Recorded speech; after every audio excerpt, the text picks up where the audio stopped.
இந்த வீடியோ பாருங்க.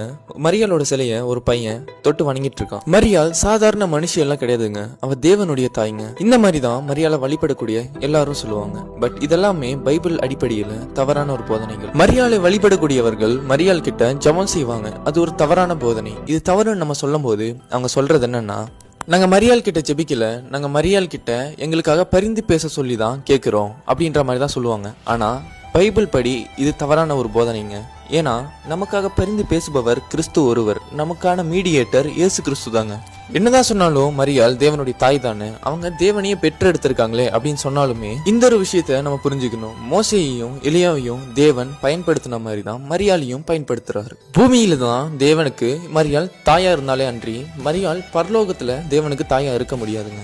மரியாள் சாதாரண ஒரு மனுஷி தான், தேவனுக்காக பயன்படுத்தப்பட்ட ஒரு மனுஷி. அவளை தேவனாக வணங்கவோ ஆராதிக்கவோ கூடாது.